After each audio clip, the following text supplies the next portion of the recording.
Hello everyone, this is Vontos with episode 8 of my Age of Wonders 3 co-op series with Bob of Black Arrow Gaming. In the previous episode we ended on a sour note, with White regaining control of the island and Bob losing a few good units. But we're both now at a point where we're beginning to make tier 3 units with bonuses, so recapturing the island at some point won't be too difficult. That last battle was at the beginning of a new turn that we haven't played yet. All the AI units have finished moving, so let's jump into our turn. At this first underground city that I just captured at the very end of the last episode, I'm going to start building a storehouse to get it to grow faster. There's a few good structures around it. It'll be good for gathering resources if nothing else. Most of the rest of my cities just be producing merchandise for now because I do want to keep getting shock troopers out as fast as possible. I'm going to go ahead and build one now so I see exactly how much gold I have to spend, and it is enough to build another galleon. That will be my second ship. Also going to start disjuncting this undead plague, which is a nuisance. It's not hurting me too bad, but it is slowing down growth. Right now I've got a decent little army to protect both of these cities in the snow here. I don't exactly know where White's army is, but I know it is strong enough that it could cause problems if I don't stay back and defend my cities. Random little thing here. The city was called Illinois. I changed the R to an IS, call it Illinois, since that is where I live. Every once in a while I'll rename all the cities in my land.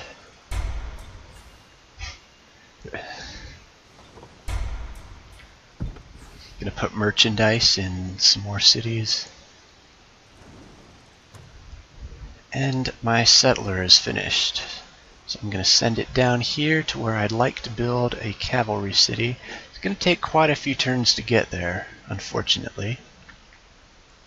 It's the problem with those rapids that I have up to the north of this city. You can see it's actually quicker to go south to the other cave entrance than to go around the rapids.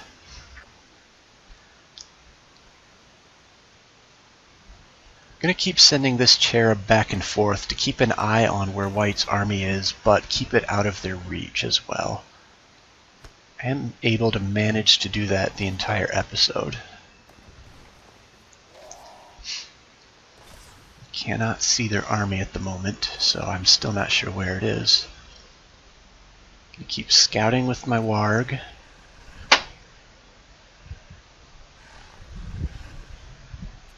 I have several scouts underground right now. I'm able to cover quite a bit of territory in these few turns.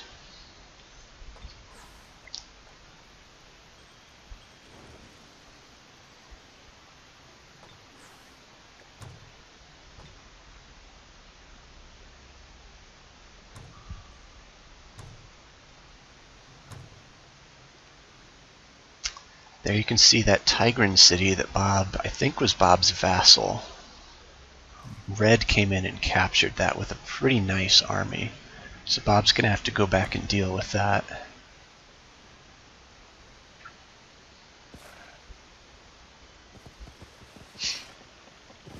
And now here I go with my main army to come capture this red city. There's a little bit of an army in it, but not any good units. The best unit is not a ranged unit. So this shouldn't be too difficult.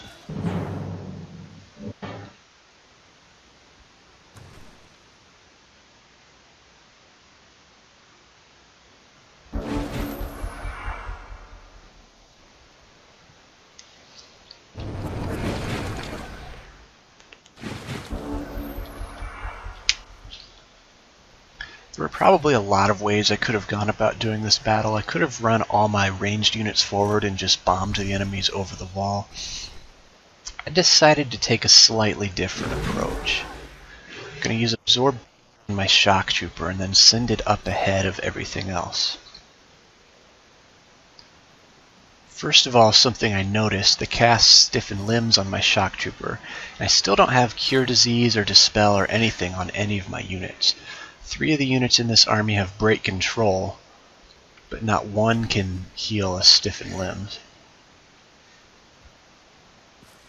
Fortunately, I'm saving all my upgrade points for more important things. I don't know when I'm going to be able to get Dispel or Cure Disease.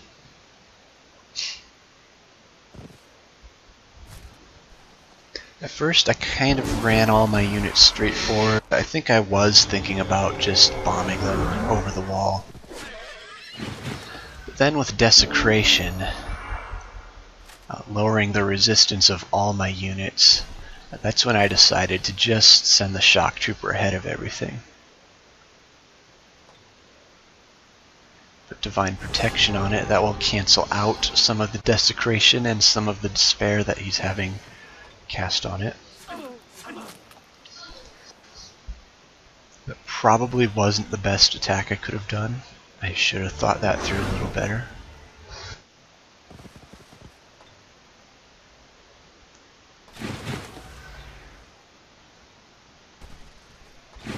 And since the Martyr's going to be absorbing all the damage that the Shock Trooper takes, I want to keep him in the back to keep him protected. You see how much damage he did to my hero there. That's why I decided to keep them safe. Did about half of my, he took about half of my leader's damage off with just one hit.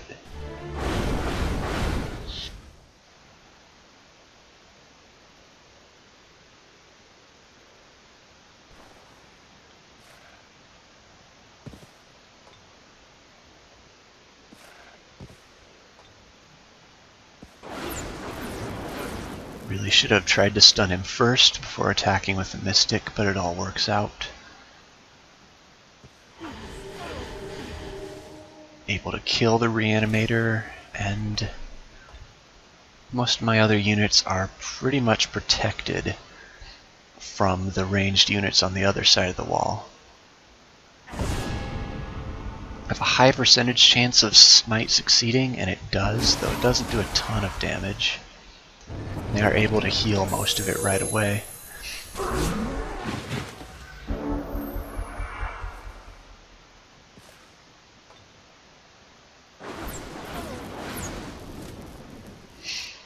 Stun that guy, and then kill him easily with the Shock Trooper, and killing momentum lets me get up onto the wall after killing him. Now I'm going to heal my Martyr. I have 3 units that have healing and 2 units that have Bestow Iron Heart. So I'm going to be able to keep the Martyr healthy no matter how much damage that Shock Trooper takes this battle.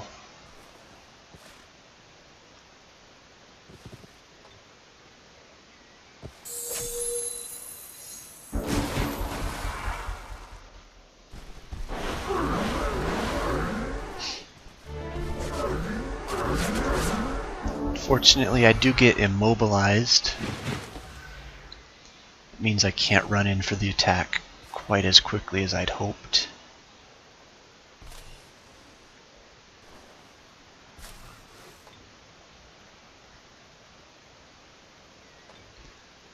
But what I will do is put instant wrath on my Shock Troopers so that when they continue to attack him, they will still get damaged, even though he can't move.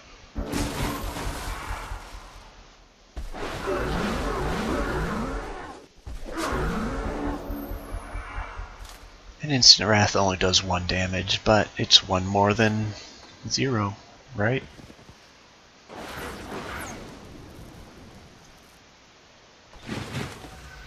No stun.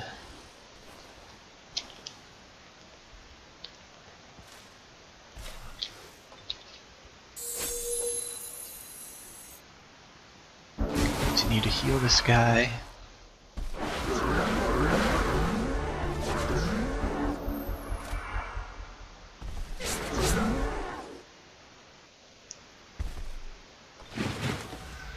Should have healed the Martyr there before I ran up and attacked with the Shock Trooper. That brought the Martyr's hit points dangerously low.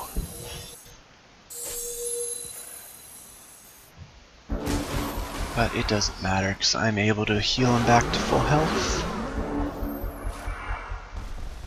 And this is going to end quickly.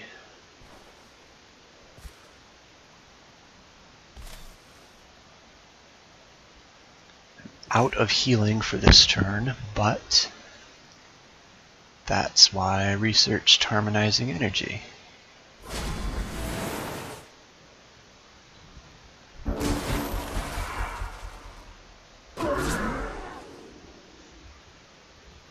And the shock trooper takes care of him. It's just an interesting little trick you can do with martyrs if you have a lot of units with healing. If the enemy's smart, they will come attack the martyr directly. In that case, you would have to hit back with your heroes and your other ranged units.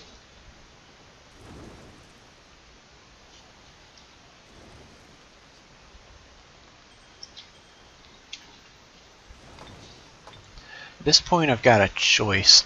I can send my main army down towards White's throne or to the east towards Red's throne. I want to hit White because they have been a bigger threat to us up to this point. I think... well, we'll see where I move. All three of those units are evil, and my Crusaders all have Holy Champion. It would probably be a battle easy enough that I could just auto-combat it.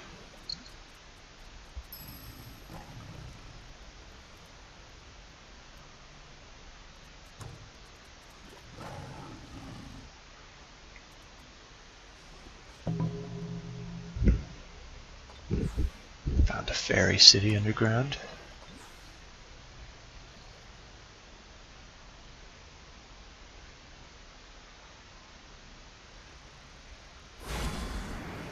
Thought about going and getting the mana. I decided that I have plenty of mana at the moment. Scouting is more important, so I hit the haste berries and get extra movement. Getting out towards the area where Bob's already explored. I actually have reached the area where Bob's explored, helping us get a better picture of what the entire underground looks like.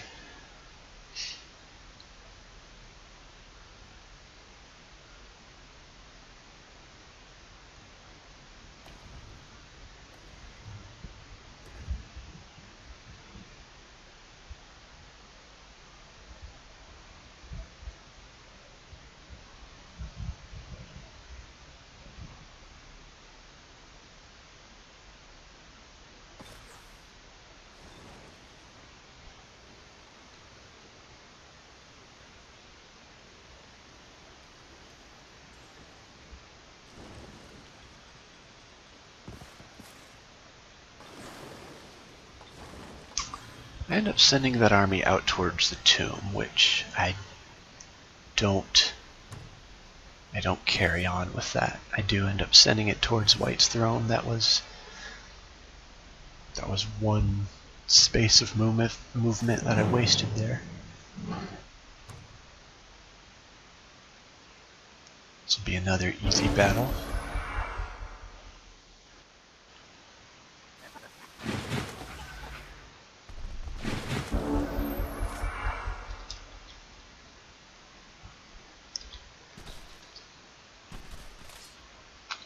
My orc priests are getting very close to gold medal rank. I'm going to continue to try to get them as many experience points as possible.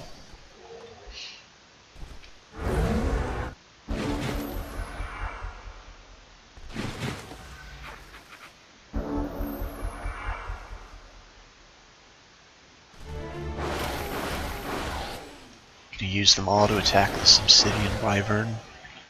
It's not too tough of a unit, but it is the toughest one on this army. And I take it out without getting any damage from it. Kobolds run in. I could have run up to the kobolds with my other Crusaders and taken them out, but I did want to give this experience to my priests. And that one gets a level up. Now I have two of my priests at gold medal rank, where they get inflict noxious vulnerability and inflict severely poisoned.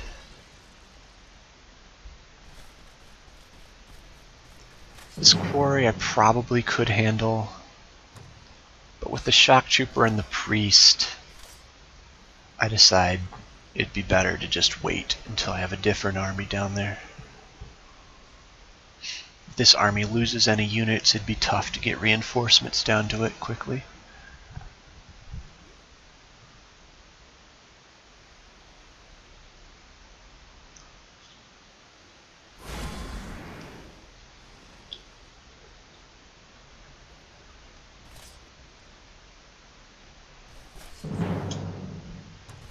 am going to do auto combat for these guys. Be an extremely simple battle. You can see my final priest got to gold medal from that battle too.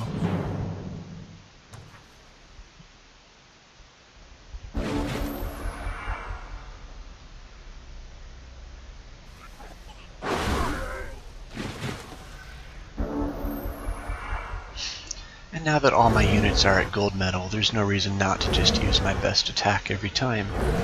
So I'm going to throw a curse and then rush with the Crusaders.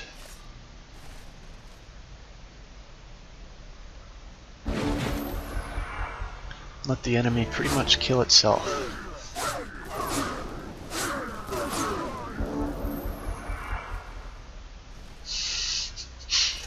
All except for, what, 1, 2 hit points? They did just kill themselves.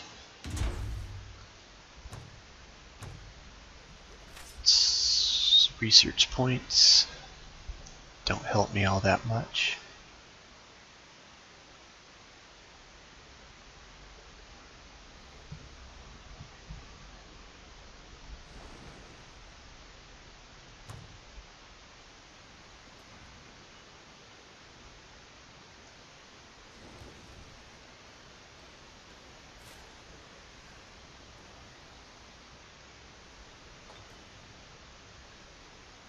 Had a lot of little battles that turn, and that's going to be the case with this entire episode. I have a lot of decently strong armies running around, so I will be taking the time to clear out all the structures that I've missed up to this point.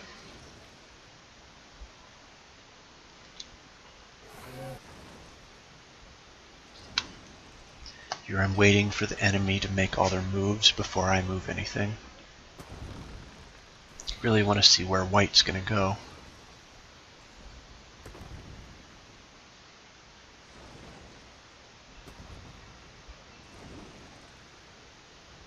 Bob's getting attacked. I believe it was a cadaver that got attacked there. No big loss. And while I'm down here, I'll do some scouting. Find some resources that Bob missed.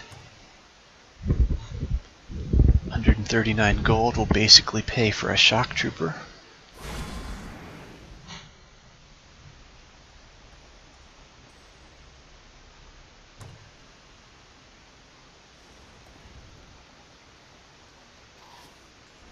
Alright, white's turn's finished, so I feel safe to move this cherub forward. And there's white's army, still just kind of sitting on the water.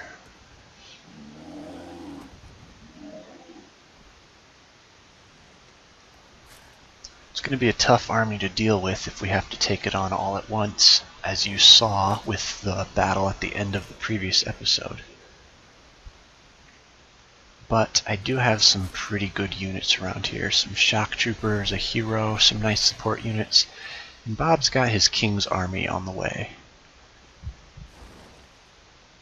I'm going to research exalted martyrs now. That causes martyrs to gain experience faster, and also when they reach gold medal rank, they evolve into exalteds, the flying infantry unit that theocrats get. When they evolve, they keep their absorb pain ability. So it basically becomes a super-powered martyr at that point. My martyr's already at silver medal. He's going to get to gold within a turn or two. Wanted to see what's in this city. Couldn't quite get my leader close enough to see it. At least there's nothing around the outside edges.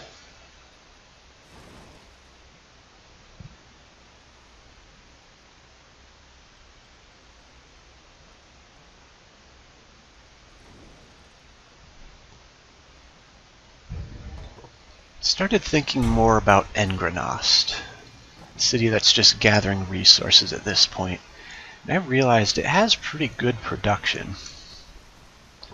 And I don't have any city dedicated to building shrines of smiting yet, so I think that will be a good use for Engrenost. I'm going to start beefing up its production now, get it ready to get shrines out in 1 or 2 turns each. Shock Trooper in my throne. Gonna queue up a storehouse just to get that city to grow a little bit faster.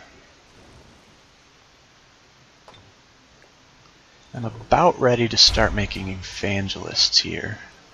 I do cancel that build order because I want to clear out the lost library and build a magic academy first. So I'm going to build public baths just to increase the production speed a little bit.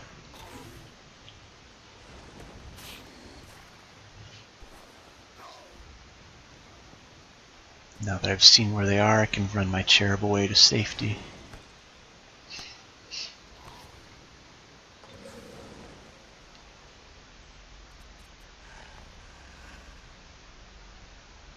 There's another spring of life. I think that's 4 springs of life that I've discovered underground.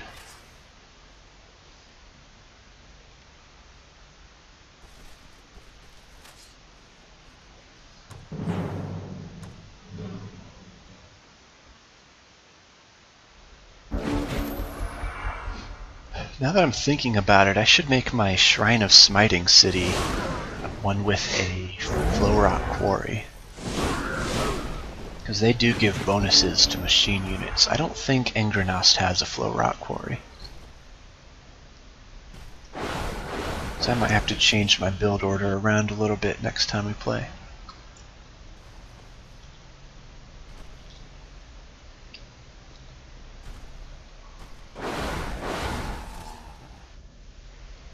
This battle was slightly difficult just because of the sheer number of ranged units that the enemy has. But all 6 of my units are really good at this point, so it's not too much of a trouble.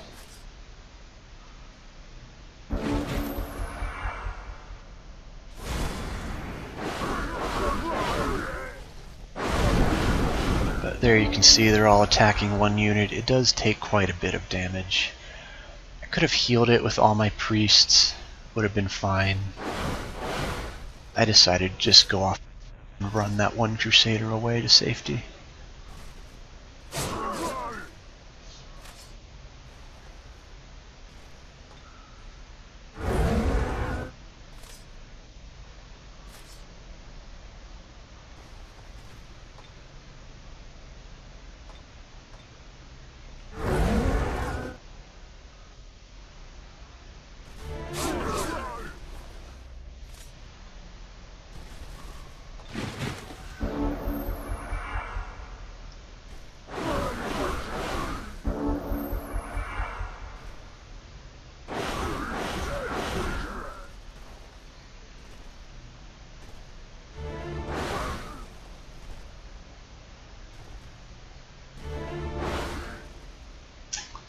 And no problem.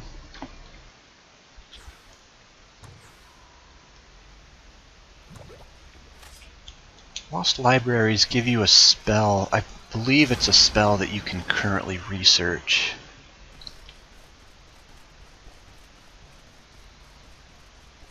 Got Mighty Meek there. That's one I don't really plan on casting much. Guess it's interesting though. It makes all your units fight better against enemy units at a higher tier.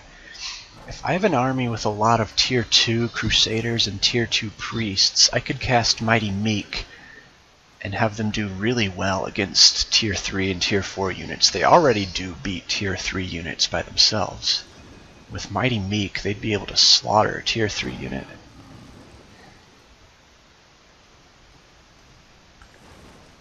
Might have to think about actually casting that one.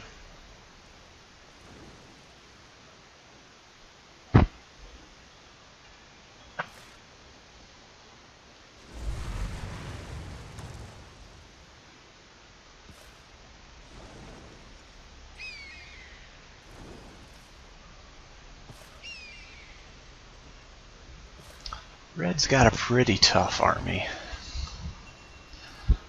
Probably about equal to Bob's armies in strength. He's going to have to send down a second army to support his attack. But with my main army so close to Red's throne, if we can take out the bulk of their army, Red could die pretty quickly.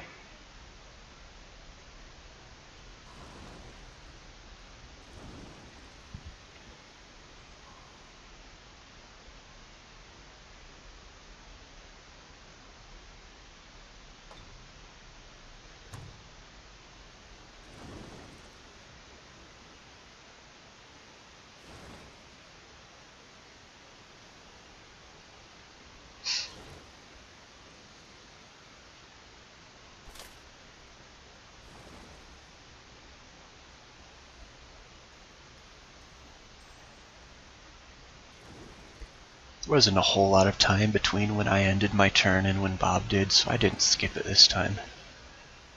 There's not really anything going on that's important right now, though.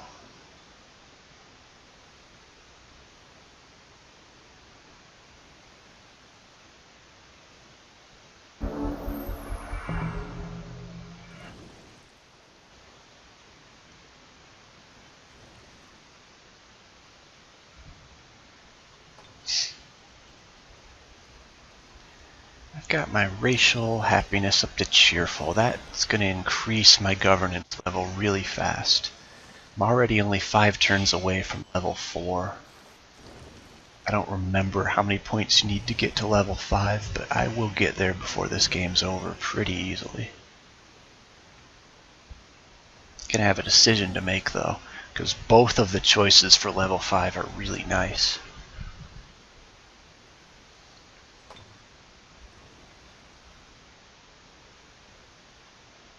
Trying to decide what to do with the city. It has that vault of knowledge, but I don't really want to make archers.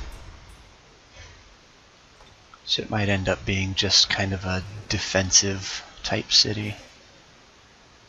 It's sitting on a nice choke point. And I run up and see that White has reinforced the city. Pretty tough. 3 shamans, 2 ice queens, a mammoth rider, and a trebuchet.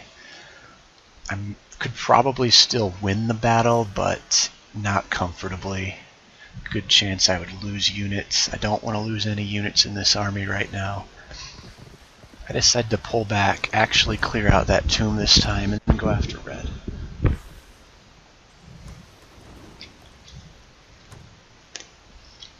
That will at least make Red decide whether he wants to keep his army underground or run it up to defend his throne. Either way will be a win for us. Now I'm going to research storm magic that I said I would talk about more. You can see it says their instant spells do 50% more damage. There's also kind of a hidden bonus with the smite spell. You've seen before that Smite has a certain percentage chance to succeed and deal extra damage.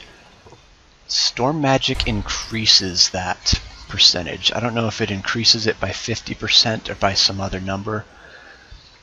But let's say you've got a 40% chance for Smite to succeed, and Storm Magic increases it by 50.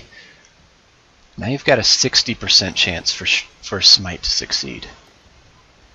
And then it does 50% more damage on top of that. So you could go from having a 40% chance to do 30 damage, now suddenly it's a 60% chance to do 45 damage. It is really powerful, and one of the main reasons I like to be evil and go with Destruction Master when I'm playing as a Theocrat. It's because the Smite spell becomes so powerful.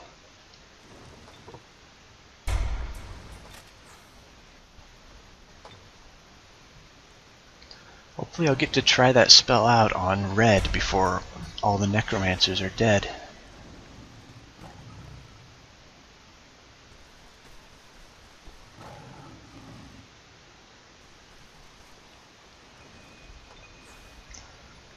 Put together a nice little army here.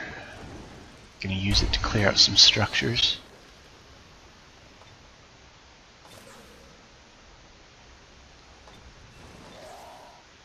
You can see White sent an army up towards my land. I'm able to reinforce that city easily. It would be great for me if white would land, then I could surround him and destroy him. I think Bob even has an army close enough that he could help. That would take out most of his best army. And he doesn't have enough movement points to go in and take that city either. So it'd be suicide if he made a landing. Here I'm at a Draconian city. I don't declare war on them right away, because I'm already at pure evil. There's no benefit to declaring war at this point. And I do want to be able to get through their land.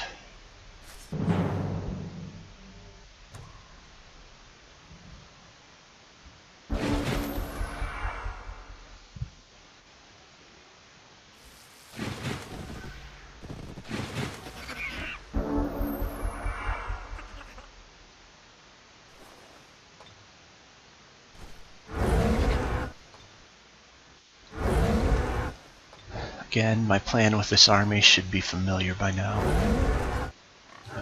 Can't hit the Blight Tusk Boar with are immune to blight damage, and curse checks against blight resistance.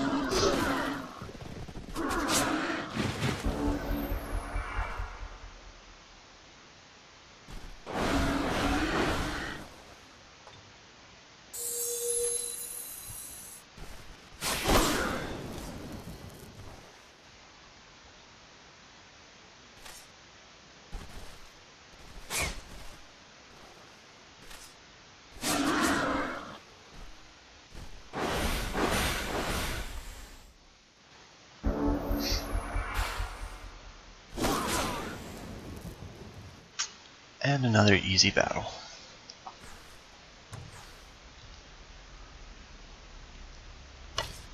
I got a cursed egg. I don't remember what hatches from a cursed egg, and I forgot to look it up. I'm gonna go ahead and do that now. I'm gonna send that to my sorcerer, because I think a cursed egg hatches something that flies, and that would be nice for my sorcerer to be able to fly.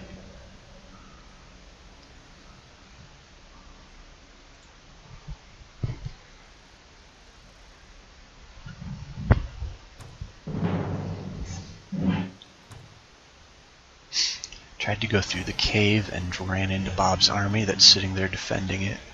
It's no big deal, I'll just leave my fairy underground to keep scouting. It's probably better off underground anyway.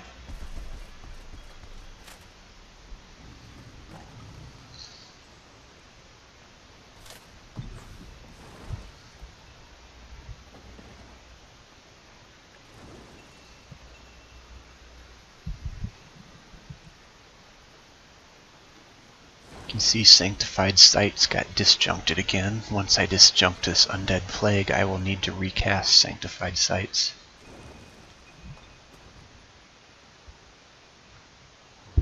With as many cities as I have, Sanctified Sites is one of my most important spells. I'm getting a ton of happiness for all my cities from it. Got a 75% chance to disjunct, but first I'm going to wait. Just in case I get attacked and I need to use my casting points in a tactical battle.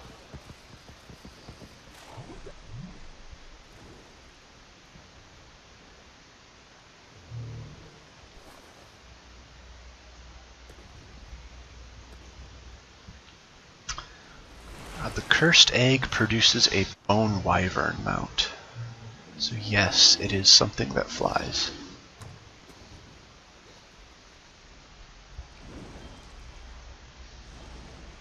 Don't remember what bone wyvern gives you. I think it just gives you blight resistance as well as flight.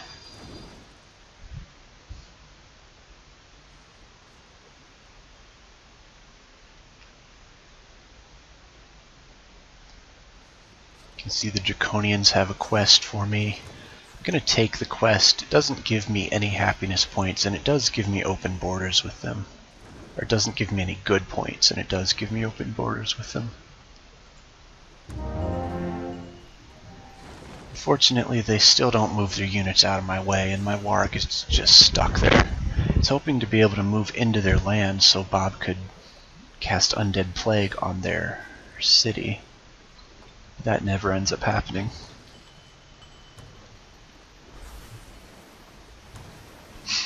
Bone Wyvern does not give Blight protection. It gives Inflict Brain Rot. Brain Rot causes the unit to lose casting points. So that's not that good. I'm not going to be sending my Sorcerer into battle against a unit that has casting points. I should probably give my Bone Wyvern to one of my other heroes. Otherwise, all it's really going to give me is flying. Which is still a nice ability. I might leave it with my Sorcerer just so it can fly.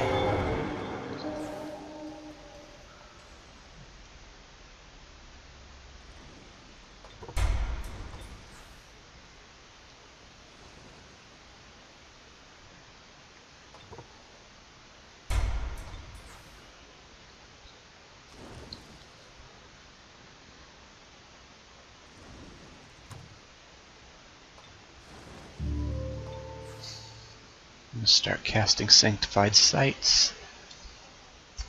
And do I build a hospital or not?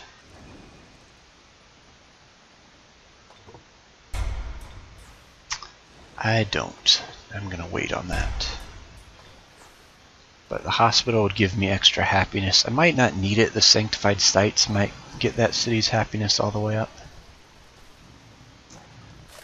But I do want that city at Cheerful before I start building Shrines of Smiting in it.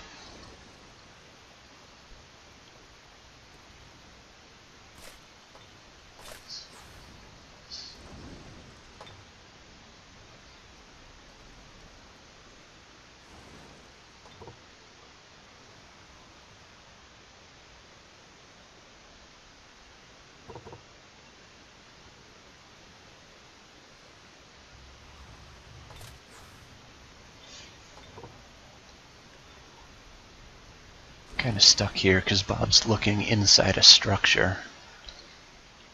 Freezes everything when he does that.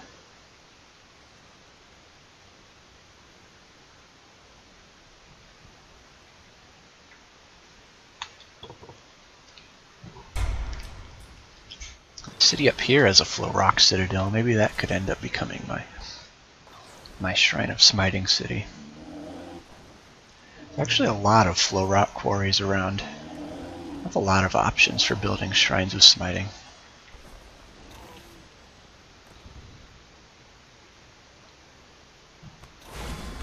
Gonna go steal those haste berries just so no one else can. I wanted to go get the watchtower, but with that white army sitting right next to it, if I attacked the watchtower, it would draw the army in, and my cherub would have no chance against them.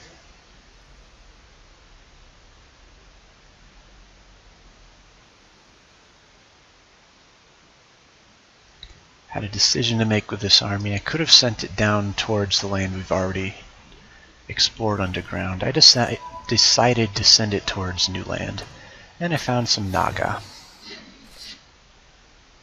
They're sitting in a really bad position for them to defend.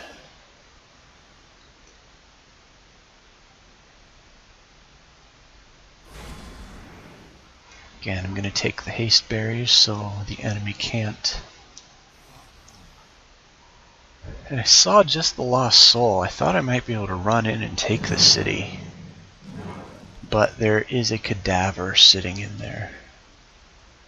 I still probably could have taken it, but if Red cast some spells, my fairy would have died.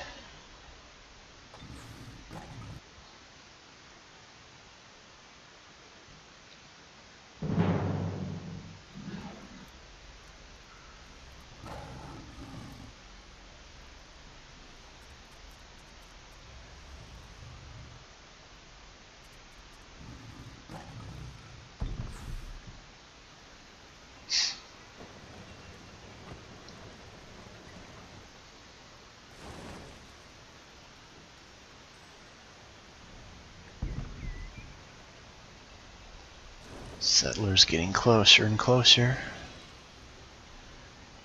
but that doesn't last long. Some enemy animals are going to pop out from somewhere and kill the settler on the next turn. I don't know where they came from. I thought all the little independent spawning sites in that area had been destroyed. That's why I sent my settler down without any defenders. Fortunately, I do lose that settler, which is going to set me back quite a few turns. I ended my turn, but remembered that I wanted to attack this. There's a Nightshade Fairy in it. That by itself makes this kind of tough. The outcome was never in doubt, but I was at risk of losing a unit or two.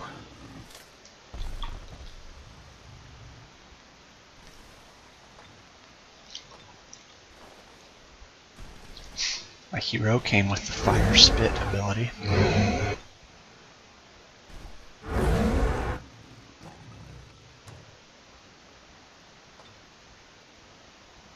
I guess that's kind of cool for a Dreadnought to have. Since they can only use their musket every other turn, the Fire Spit gives them something else to use while the musket is cooling down. Tried to flashbang the Nightshade Fairy to take away its ranged attack for a few turns at least, but it failed. I do want to get up in these hunters' faces. They can cause a lot of problems at a range, but they are pretty weak. So if I run up and hit them with shock troopers, they die fast.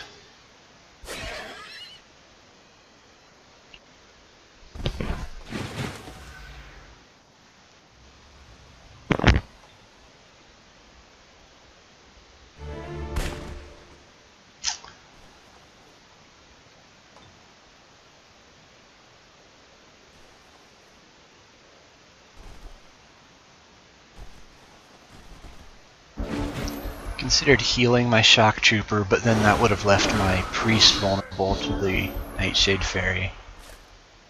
I decided all my shock troopers had enough health to survive it, so I just left them without healing. This one did take a lot of damage, so I am going to heal it, so it's at full health at the end of the battle. Then I'm going to use my Fire Spit. Oh, no I'm not, because they're immune to fire damage. I am going to flank it though, and finish it off with the less healthy of my two shock troopers.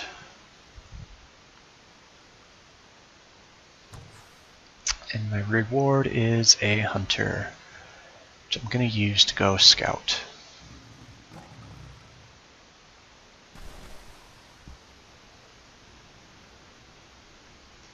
It's 2 Springs of Life cleared, and neither one gave me a really good reward that you sometimes get from them.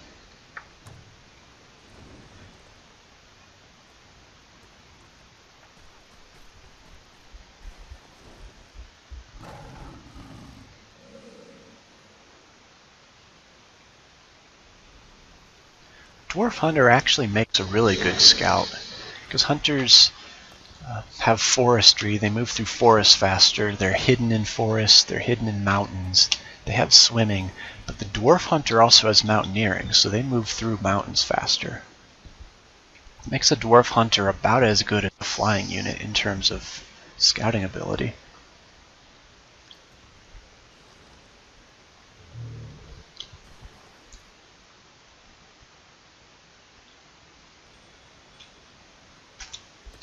I'm going to quickly move my units onto the water at the beginning of this turn so I can attack this embarked white army.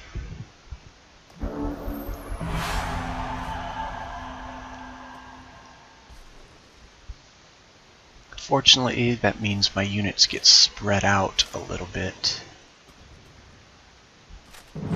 They're kind of vulnerable. If White had come in with another army, it might have been able to take me out, but that doesn't happen, fortunately.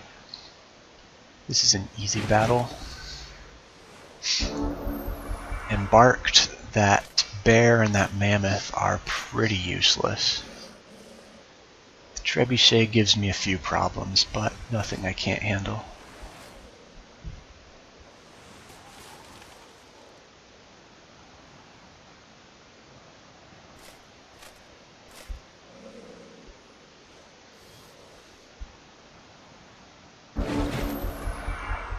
especially since it attacks one of my weakest units right off the bat. Unit I do not care at all about keeping.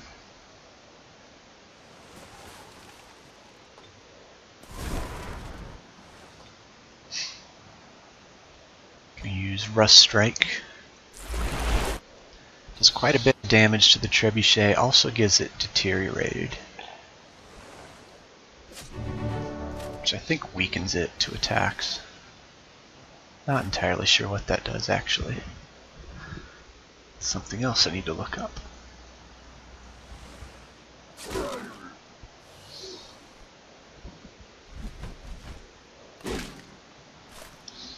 Used Guard Breaker for my Shock Trooper, which let me fly around and flank it with the Wyvern.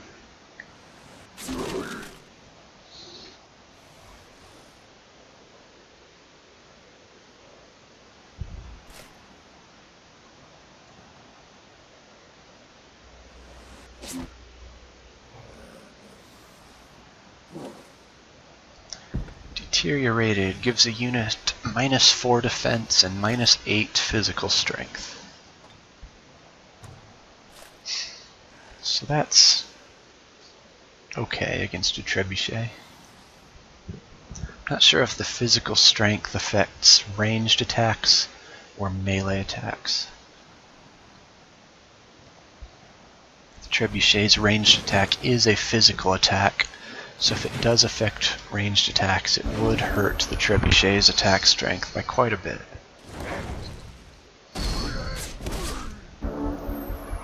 Yeah, when it did that attack, it said it was deteriorated, so I'm guessing it did do less damage because of that.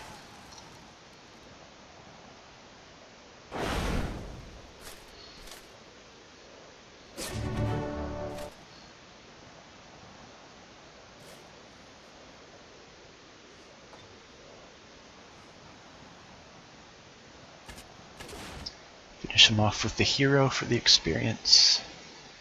And White lost some of their better units right there. There's my settler getting killed by panthers and a monkey. That was very disappointing. I still don't know where those animals came from. I'm assuming they came from underground.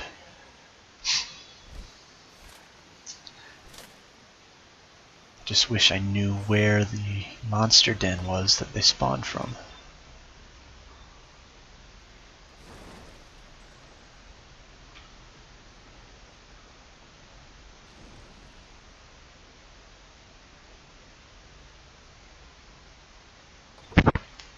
Want to get the borders expanded. I'm going to build a laboratory so I can build an observatory next. Will expand the borders by 1 and also give me extra research.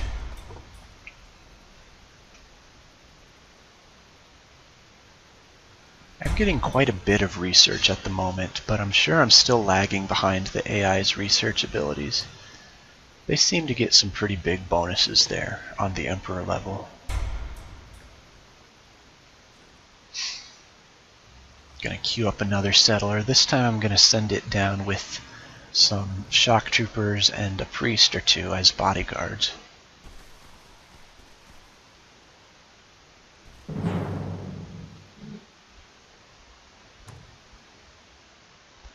Consider doing auto combat because this should be another easy battle, but you never know what kind of dumb decisions the AI will do in auto combat. They tend to rush the fastest units in the army straight forward. So if you have a fast but weak unit, it will get killed almost every time when you do auto combat.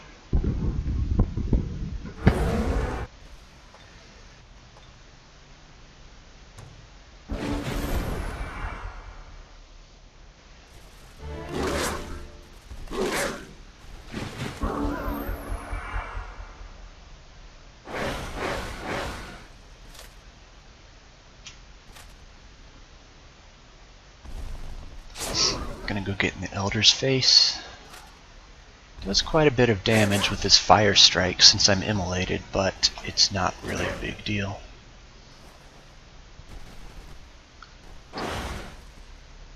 Didn't quite finish him off. That gives me a chance to give my priest some experience. Start trying to get some more priests up to gold medal rank. Now that army's about ready to go clear out the structures from my third city, finally I will be clearing out those structures.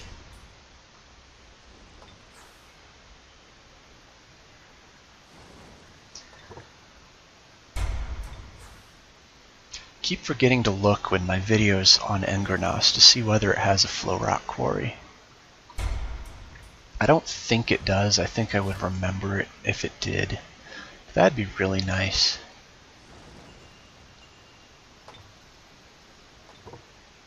I could really use a flow rock quarry in one of my big cities. Just to let me get my Shrines of Smiting out that much quicker.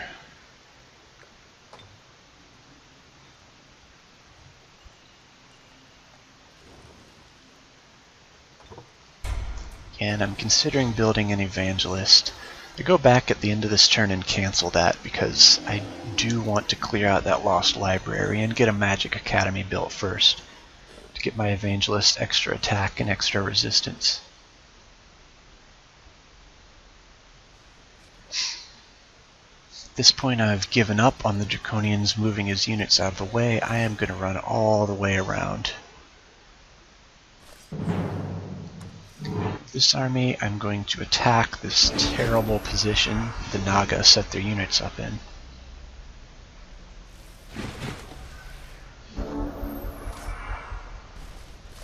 You have to watch at the end of this battle to see how much damage my Tier 2 Crusaders do against that Tier 3 Naga Matriarch.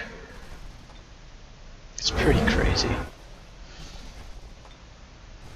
I know the Naga Matriarchs are Tier 3 because of some of their special abilities, not because of their sheer physical strength. But still, you'd think they'd stand up to a Tier 2 unit a lot better than they do.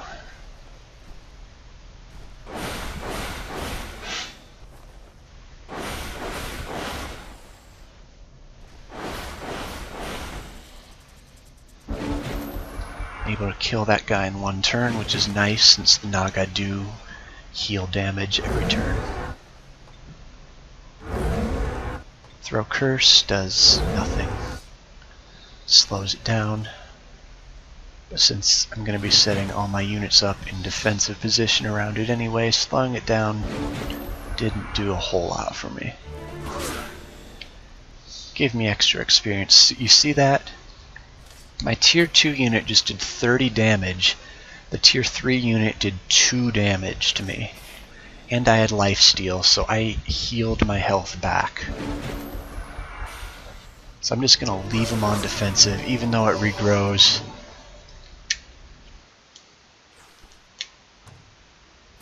It's crazy. I knew Crusaders were good, but I didn't know they were that good against Naga.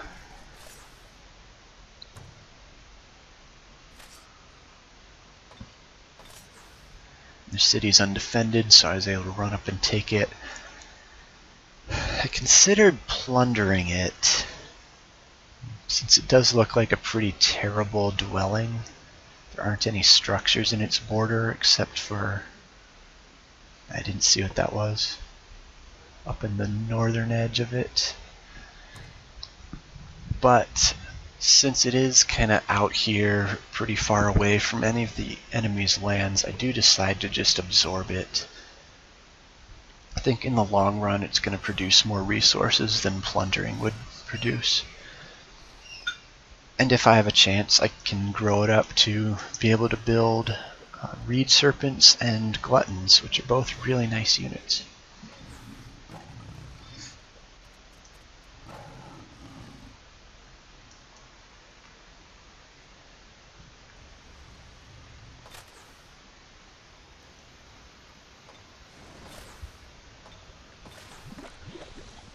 There's 2 of my new settlers' bodyguards.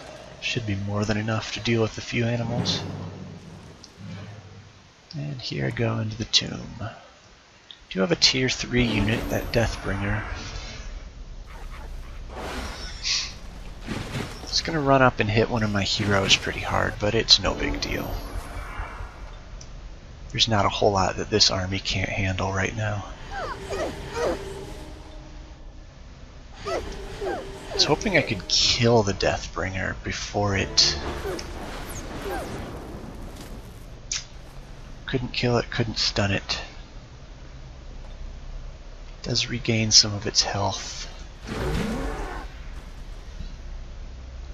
Again, since I've exalted martyrs, I want to get my martyr XP and get it up to gold medal rank as quickly as possible, so I can turn it into an exalted. And there it goes, healing. And getting a flank attack.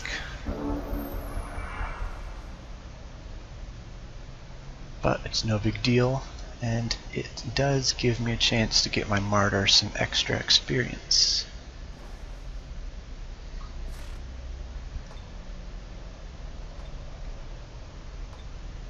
First, I'm trying to decide what unit I want to weaken it with.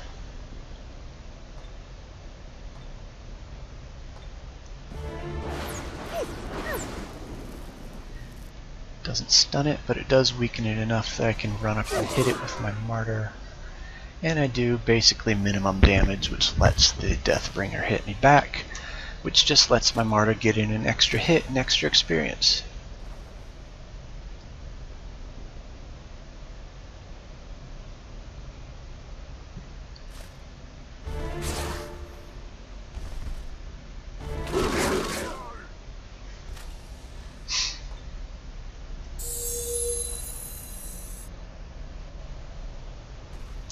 I am going to end up getting enough experience in this battle to evolve the martyr to an exalted. Basically turns it into an infantry slash support unit. It keeps its absorb pain. I don't remember if it keeps its break control. That's okay. Keeps its absorb pain. It gets all the bonuses that infantry get, including life stealing. Exalteds obviously can fly, which is a great bonus, and they get resurgence, which is a great thing to have on a martyr. To have a unit that can absorb pain, and then even if it dies, it will come back after the battle is fantastic. And there's its gold medal rank. I think martyrs actually get resurgence on gold medal anyway. But getting the flying ability, getting the extra damage that a tier 3 infantry has, it's really nice. Also a third bonus, it moves faster than the martyr. So now the only slow unit I have in that army is the mystic. I can replace that at some point. Maybe replace it with another exalted. So I have 6 fast moving units in the army.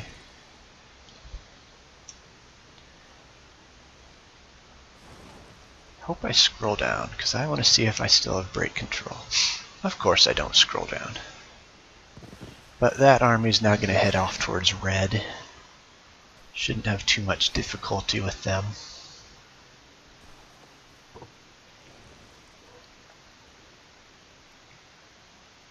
Keep that hunter going to explore.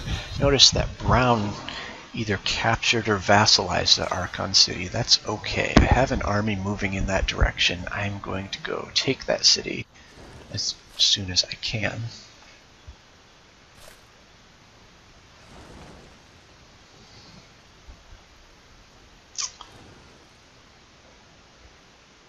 I also want to go get that Forbidden Sanctum.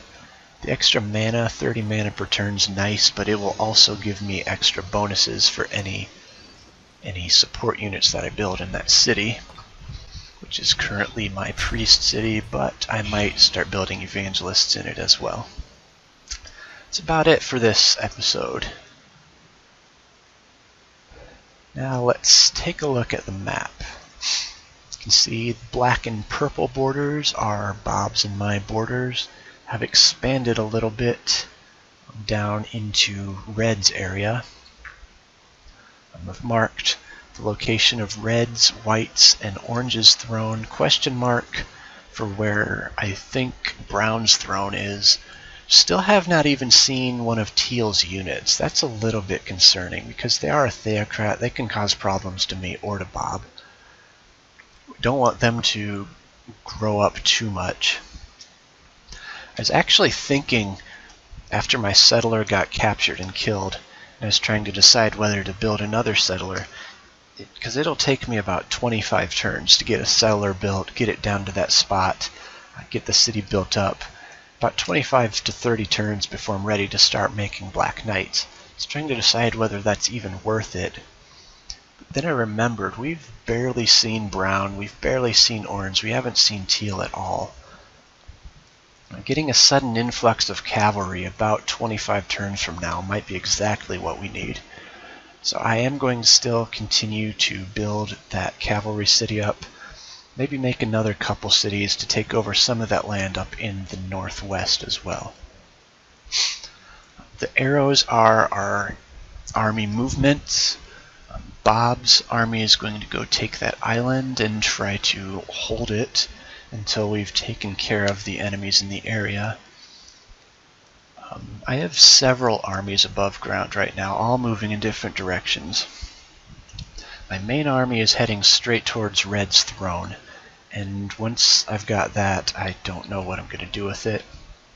Might move it back towards white, might move it on towards orange. I have an army on the water that's going to help Bob take the island back if he needs it. Either way, that's going to continue south and go after White's throne.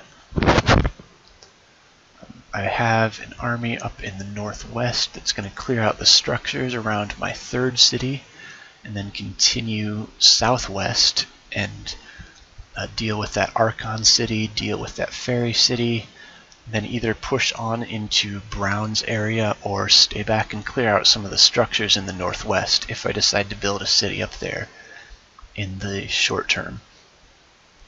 And I'm building up another army in the north, shock troopers and a priest or two, that's going to go with my settler down underground to make sure it's able to build a city safely. Here's the underground map. We've explored quite a bit more since the last time we saw it. Bob has a bigger army underground than he does above ground at this point. That's going to take care of that red city and red army, then move on towards that other Tigran city that Brown has control of. I only have one army underground right now.